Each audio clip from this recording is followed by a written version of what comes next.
Tuve que pensar en la perseverancia, tuve que volver muy atrás de cuando yo era niño, tratando de recordar si yo siempre fui perseverante.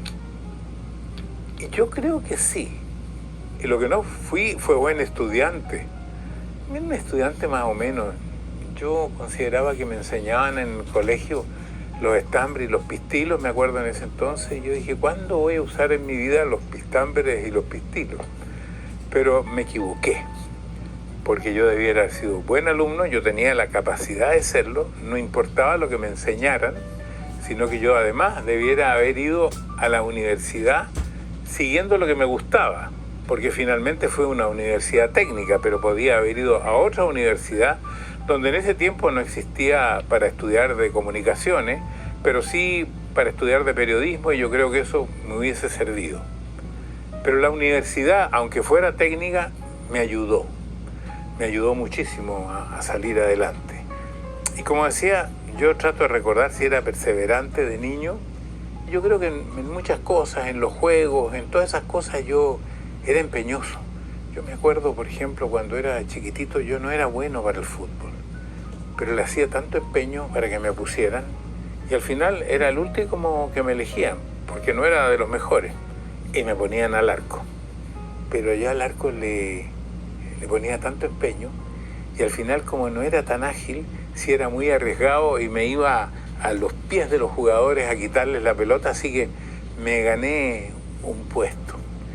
Y después hicimos un club en el barrio y a mí me pusieron de tesorero. Y entonces sentí que si uno era perseverante podía lograr cosas importantes. Y me di cuenta que en la calle donde yo vivía, que esa calle estaba llena de árboles de tilo.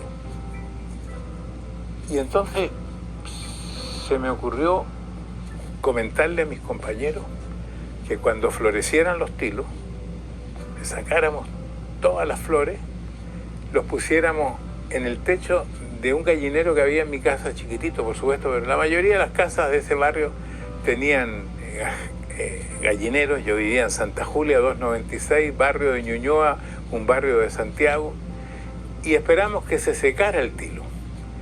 Y después yo fui a una empresa que vendía timbres de goma. Hoy día no existen los timbres de goma. Y además hicimos unas bolsitas de papel y vendimos el tilo en todas las farmacias de Ñuñoa. Y con esa plata compramos camisetas, pantalones, medias, pelotas de fútbol. Y me di cuenta que ese trabajo perseverante de haber seguido una cosa después de la otra, porque nos demoramos meses pues, en que se secara el tilo y lo embolsáramos y lo vendíamos, se demoró bastante tiempo, pero pagó su fruto. Era elegante de Ñuñoa. Por eso yo creo que todas estas cosas que pasaron en mi vida están relacionadas con la perseverancia. Y seguramente muchos de ustedes querrán saber sobre mi trabajo comunicacional. También está relacionado con la perseverancia. Yo en ese entonces tenía que conseguirme una audiencia con el gerente del Canal 13. ¿Cómo nace toda esta historia? Yo fui a estudiar a una universidad técnica en Nueva York. Mi padre, a través de un arreglo que había con el gobierno norteamericano, le permitían a ciertos jóvenes poder titularse técnicamente en los Estados Unidos. Yo pude ir a la Universidad Técnica de Nueva York y ahí tuve la oportunidad de titularme de la única profesión que tengo, que es técnico modelista. Pero lo que quiero contarles es que cuando yo entré al Hotel Stanford, que todavía existe hoy día, en la calle Broadway, en ese entonces era un hotel para latinos, actualmente es un hotel para coreanos. Cuando entré a la habitación vi ahí una radio muy parecida a la radio que había en mi casa, que era una Grundig, marca alemana. La única diferencia es que en vez de tener una tela adelante tenía un vidrio.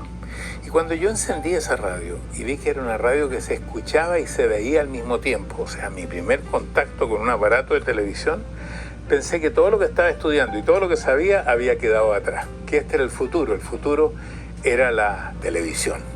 Título bajo el brazo de técnico modelista y llegué de regreso a Santiago de Chile. Se estaban preparando para el Mundial de Fútbol de 1962. Yo llegué a fines del 61, el 59 me fui a Nueva York y entonces me atreví a ir a la Universidad Católica porque la televisión en Chile comenzaba en manos de las universidades. Y traté de conseguirme una entrevista y nunca me la daban. Pero yo iba de lunes a viernes, todos los días, por casi un año completo, hasta que me dieron la entrevista. Entonces saco otra vez la cuenta que la perseverancia me permitió estar 60 años después aquí haciendo un invento, buscando de comunicarme con ustedes de manera diferente, contándoles cosas más íntimas que se me ocurren que podrían a ustedes interesarles. Y por eso que puse como primer punto la perseverancia, porque si tuviera un diccionario, yo a la letra P le pondría una letra de oro adelante. Todo lo demás de mi decálogo depende de esta letra P, depende de la perseverancia. Entonces podemos decir que la perseverancia es la capacidad de mantener el esfuerzo y el enfoque a pesar de las dificultades, el cansancio y los fracasos. Es el motor silencioso que transforma la intención en logro, el puente entre la meta y la realidad. En el ámbito profesional, perseverar no solo significa seguir adelante, sino también aprender, adaptarse y mejorar con cada desafío, convirtiendo cada obstáculo en una oportunidad para crecer y conquistar el próximo nivel.